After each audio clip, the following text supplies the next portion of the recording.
किसी का मन करता है कि दिवाली अपने परिवार के लोगों के बीच में मनाए। मेरा भी मन करता है कि मैं दिवाली मेरे परिवारजनों के बीच में मनाऊं, और इसीलिए हर दिवाली मैं मेरे परिवारजनों के बीच मनाने के लिए आता हूं, क्योंकि आप मेरे परिवारजन हैं, मैं आपका परिवार का साथी हूं। तो मैं यहां प्रधानमंत्री के रूप में नहीं आया हूं, मैं आपके परिवार के एक सदस्य के रूप में आया हूं। आप सभी के बीच आना, जो भाव अपने परिवार के बीच जाकर के होता है, वही भाव मेरे मन में होता है। और जब से मैं इस संवैधानिक जिम्मेवारी को संभाल रहा हूं, आज उसको 20 साल से भी अधिक समय हो गया। बहुत लंबे अरसे तक मुझे देशवासियों ने इस प्रकार की सेवा का मौका दिया। पहले गुजरात वालों ने दिया, अब देशवासियों ने दिया। लेकिन मैंने हर दिवाली सीमा पर तैनात आप मेरे परिवारजनों के बीच बिताई है। आज मैं फिर आपके बीच आया हूं, आपसे एक नई ऊर्जा लेकर के जाऊंगा, नया उमंग लेकर के जाऊंगा, नया विश्वास लेकर के जाऊंगा। लेकिन मैं अकेला नहीं आया हूं, मैं मेरे साथ 130 करोड़ देशवासियों के आशीर्वाद आपको लेकर के आया हूं। ढेर सारा आशीर्वाद लेकर के आया हूं आपके लिए। आज शाम को दिवाली पर एक दिया आपकी वीरता को, आपके शौर्य को, आपके पराक्रम को, आपके त्याग और तपस्या के नाम पर, और जो लोग देश की रक्षा में जुटे हुए हैं, ऐसे आप सबके लिए हिंदुस्तान का हर नागरिक वो दिए की ज्योत के साथ आपको अनेक अनेक शुभकामनाएं भी देता रहेगा। और आज तो मुझे पक्का विश्वास है कि आप घर पर बात करेंगे, हो सका तो फोटो भी भेज देंगे, और मुझे पक्का विश्वास आप कहेंगे हाँ यार इस बार तो दिवाली कुछ और थी, कहेंगे ना। देखिए आप रिलैक्स हो जाइए, आप कोई आपको देखते नहीं है, आप चिंता मत कीजिए।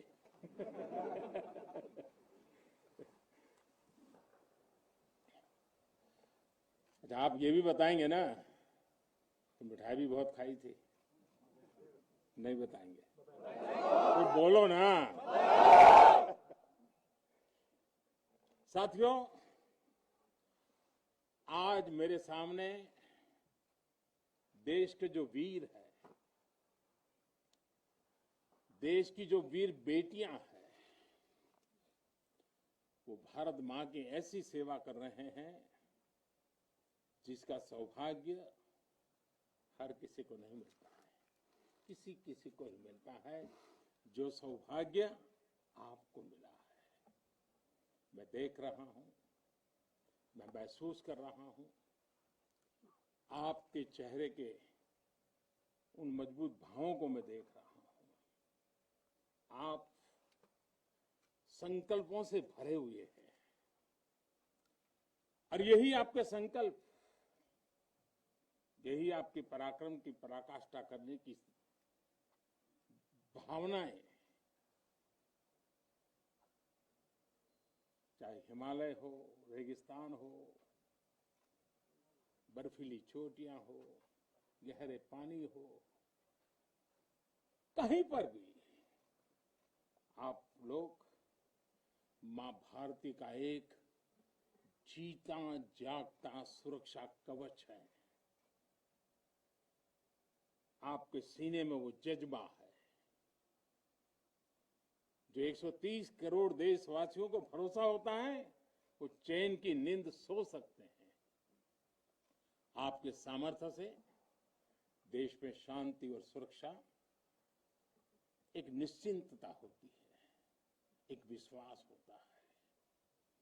आपके पराक्रम की वजह से हमारे पर्वों में प्रकाश फैलता है, खुशियां भर जाती हैं, हमारे पर्वों में चार चांद लग जाते हैं।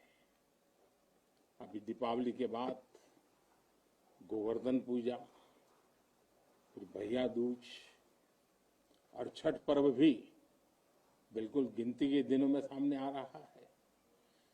आपके साथ ही मैं सभी देशवासियों को नौशेरा की इस वीर वसुंधरा से इन सभी पर्वों के लिए देशवासियों को भी बहुत बहुत शुभकामनाएं देता हूं। देश के अन्य हिस्सों में बड़ी संख्या में लोग आज दिवाली का जब दूसरा दिन होता है तो नववर्ष की भी शुरुआत करते हैं, और हमारे यहाँ तो हिसाब किताब भी दिवाली से पूरा होता है और दिवाली के दूसरे दिन से शुरू होता है। खास करके गुजरात में कल नया साल होता है। तो मैं आज नौशेरा की इस वीर भूमि से गुजरात के लोगों को भी और जहां जहां नववर्ष मनाते हैं उन सबको भी अनेक अनेक मंगल कामनाएं उनके लिए देता हूं। साथियों, जब मैं यहां नौशेरा की पवित्र भूमि पर उतरा, यहां की मिट्टी का स्पर्श किया, तो एक अलग ही भावना, एक अलग ही रोमांच से मेरा मन भर गया। यहां का इतिहास भारतीय सेना की वीरता का जयघोष करता है। हर चोटी से उस जयघोष सुनाई देता है। यहां का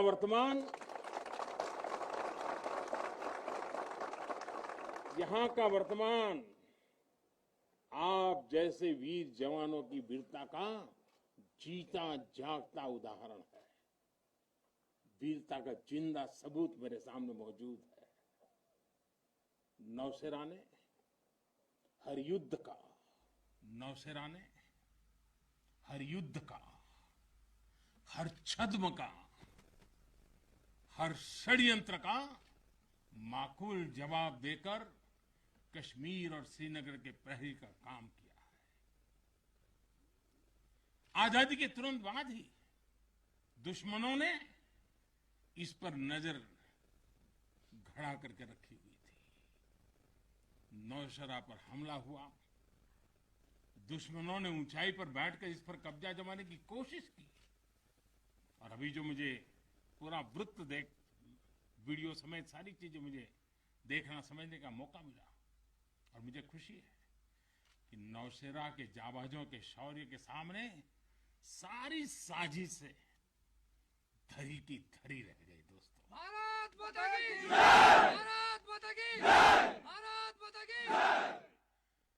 भारतीय सेना की ताकत क्या होती है, इसका एहसास दुश्मन को शुरुआत के दिनों में ही लग गया था जी। मैं नमन करता हूं नौशेरा के शेर ब्रिगेडियर मोहम्मद उस्मान को, नायक जदुनाथ सिंह जी को, जिन्होंने देश की रक्षा के लिए अपना सर्वोच्च बलिदान दिया। मैं प्रणाम करता हूं लेफ्टिनेंट आर राणे को, जिन्होंने भारतीय सेना की जीत का रास्ता प्रशस्त किया था। ऐसे कितने ही वीरों ने नौशेरा की इस धरती पर गर्व की गाथाएं लिखी, अपने रक्त से लिखी हैं, अपने पराक्रम से लिखी हैं, अपने पुरुषार्थ से लिखी हैं, देश के लिए जीने मरने के संकल्पों से लिखी है। अभी मुझे, ये मेरा सौभाग्य था कि दिवाली के इस पवित्र त्योहार पर मुझे आज दो ऐसे महापुरुषों के आशीर्वाद प्राप्त करने का सौभाग्य मिला। मेरे जीवन में एक प्रकार से अनमोल विरासत है। मुझे आशीर्वाद मिले श्री बलदेव सिंह और श्री बसंत सिंह जी, ये दोनों महापुरुष बाल्यकाल में मां भारती की रक्षा के लिए फौज के साथ कंधे से कंधा मिलाकर के साधनों के अभाव के बीच भी, और जब मैं आज सुन रहा था उनको, वही जज्बा था जी, वही मिजाज था, और वर्णन ऐसे कर रहे थे जैसे आज ही अभी से लड़ाई के मैदान से आए हैं, ऐसा वर्णन कर रहे थे। आजादी के बाद हुए युद्ध में ऐसे अनेकों स्थानीय किशोरों ने ब्रिगेडियर मोहम्मद उस्मान के मार्गदर्शन से बाल सैनिक की भूमिका निभाई थी। उन्होंने अपने जीवन की परवाह न करते हुए उतनी कम उम्र में देश की सेना के साथ कंधे से कंधा मिलाकर के काम किया था, सेना की मदद की थी। नौशेरा के शौर्य का यह सिलसिला तब से जो शुरू हुआ, न कभी रुका है न कभी झुका है। यही तो नौशेरा है।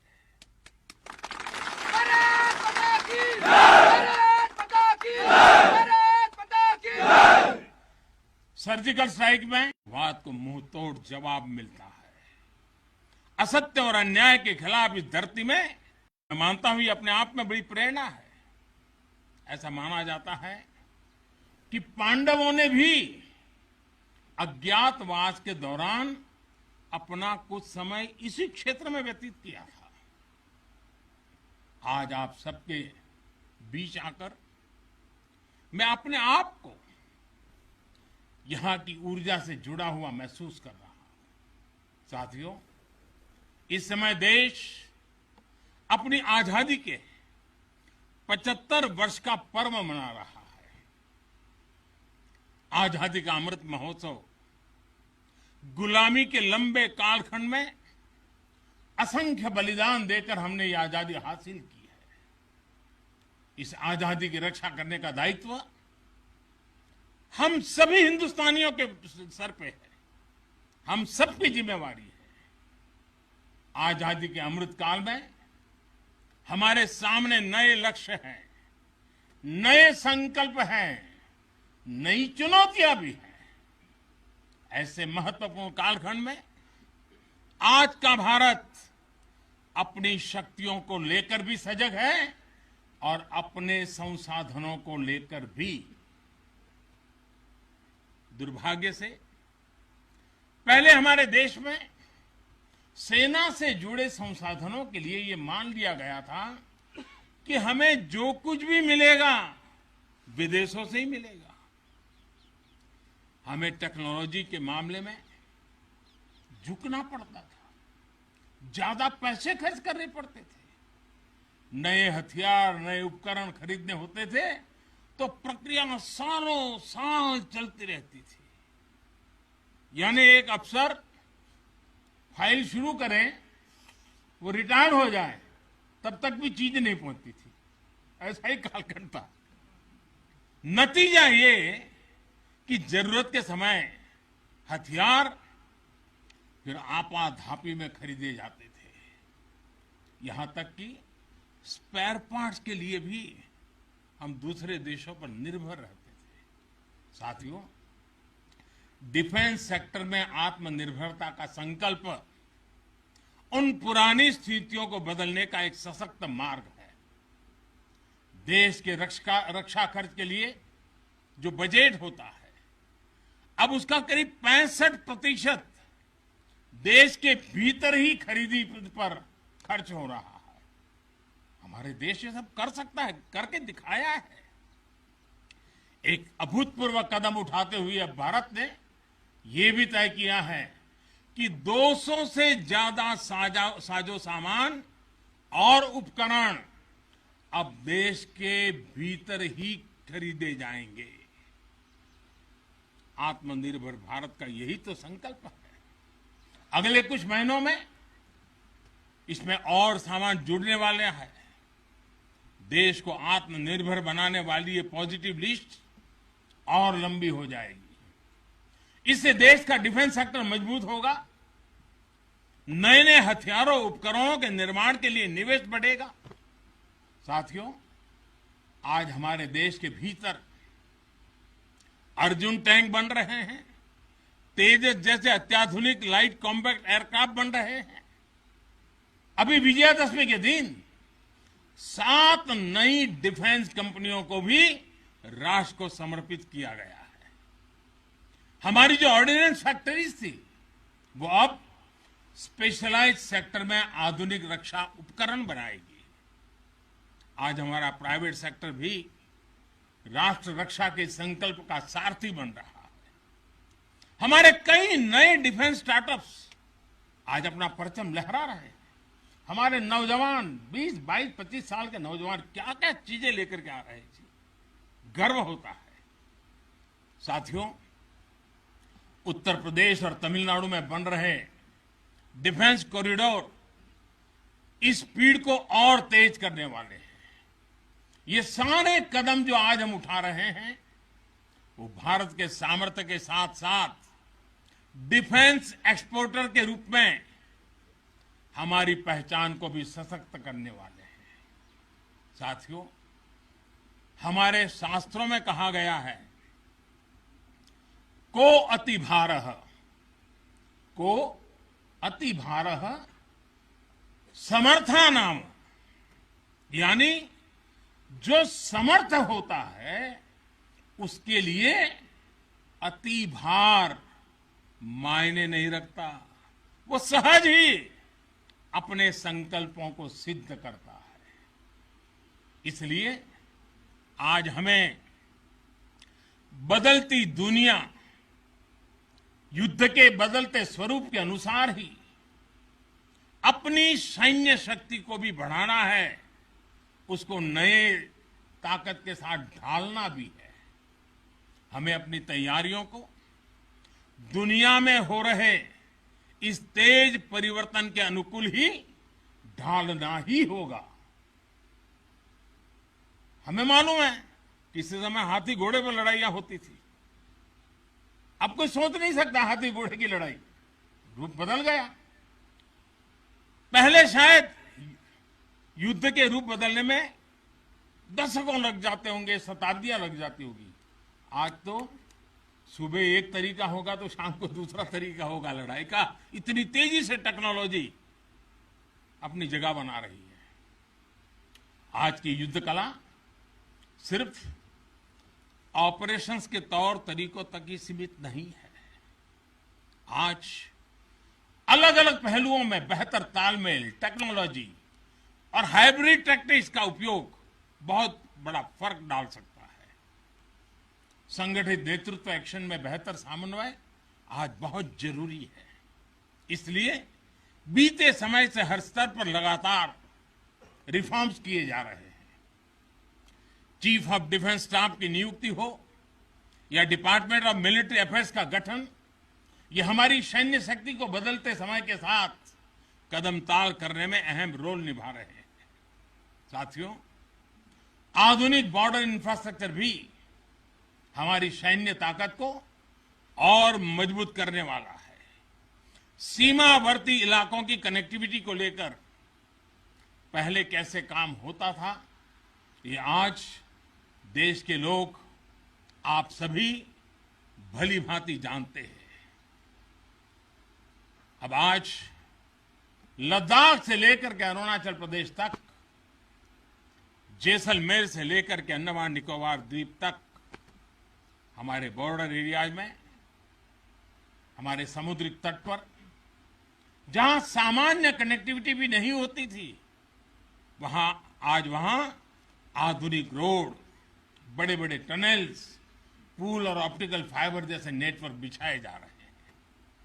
इससे हमारी डिप्लॉयमेंट कैपेबिलिटी में तो भूतपूर्व सुधार हुआ ही है। सैनिकों को भी अब बहुत अधिक सुविधा हो रही है। साथियों, नारी शक्ति को नए और समर्थ भारत की शक्ति बनाने का गंभीर प्रयास बीते 7 सालों में हर सेक्टर में किया जा रहा है। देश की रक्षा के क्षेत्र में भी भारत की बेटियों की भागीदारी अब नई बुलंदी की तरफ बढ़ रही है। नेवी और एयरफोर्स में अग्रिम मोर्चों पर तैनाती के बाद अब आर्मी में भी महिलाओं की भूमिका का विस्तार हो रहा है।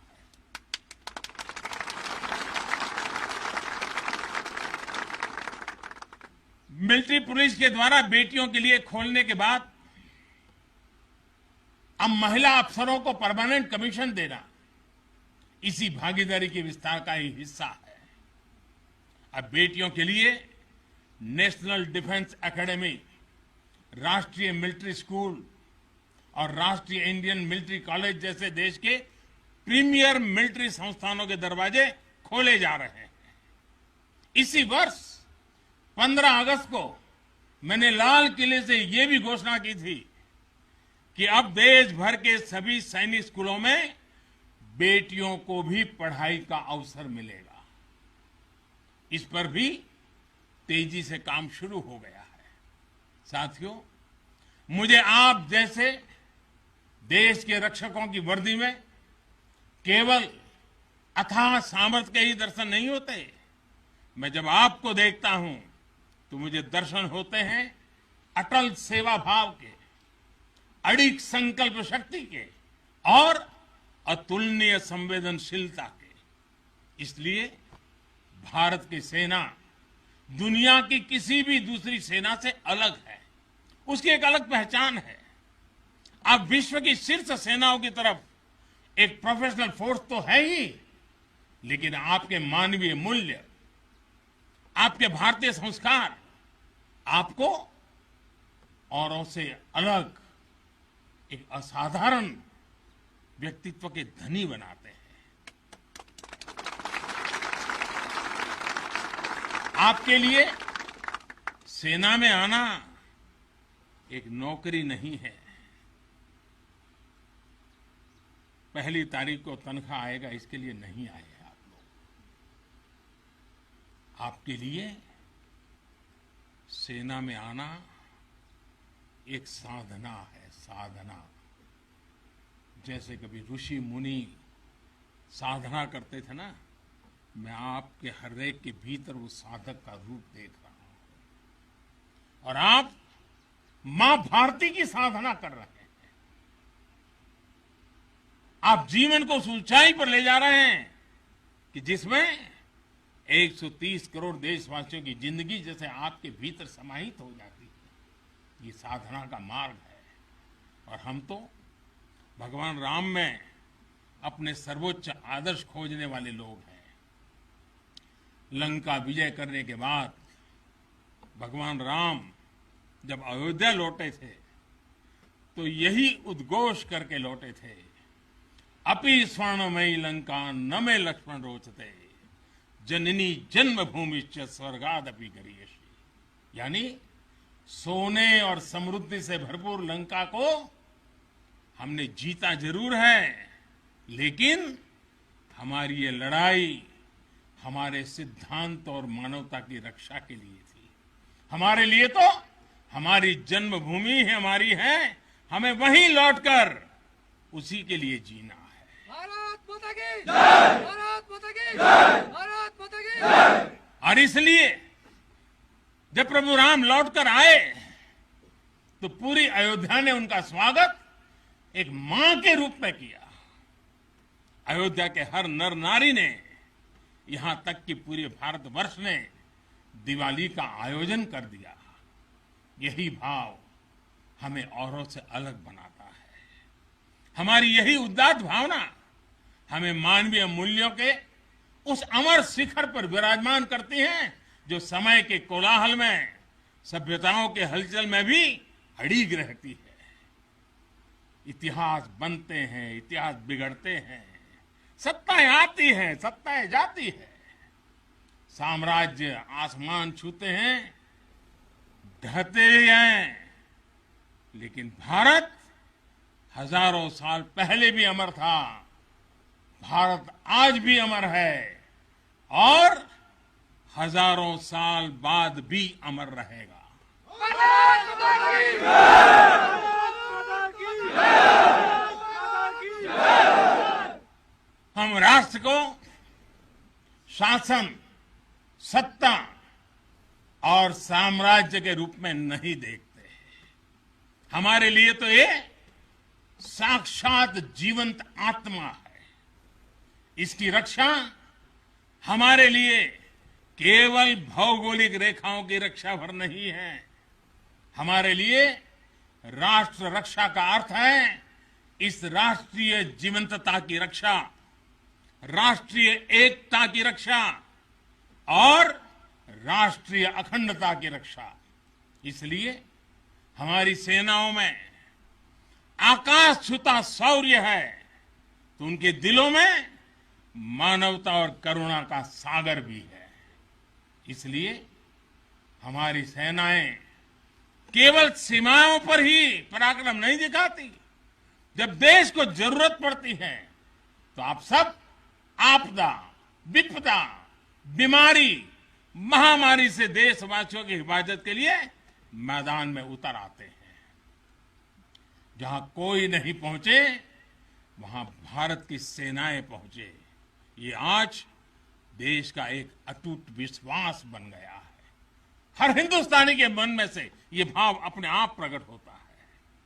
ये आ गए ना, अरे चिंता नहीं, अब हो गया। ये छोटी चीज नहीं। आप देश की अखंडता और सार्वभौमिकता के प्रहरी हैं। एक भारत श्रेष्ठ भारत के संकल्प के प्रहरी हैं। मुझे पूरा भरोसा है कि आपके शौर्य की प्रेरणा से हम अपने भारत को शीर्ष ऊंचाइयों तक लेकर जाएंगे। साथियों, दीपावली की आपको भी शुभकामना है, आपके परिवारजनों को शुभकामना है और आप जैसे वीर बेटे बेटियों को जन्म देने वाली उन माताओं को भी मेरे प्रणाम है। भारत माता की जय! भारत माता की जय! भारत माता की जय! मैं फिर एक बार आप सबको दीपावली की अनेक अनेक शुभकामनाएं देता हूं। मेरे साथ पूरी ताकत से बोलिए, भारत माता की जय! भारत माता की जय!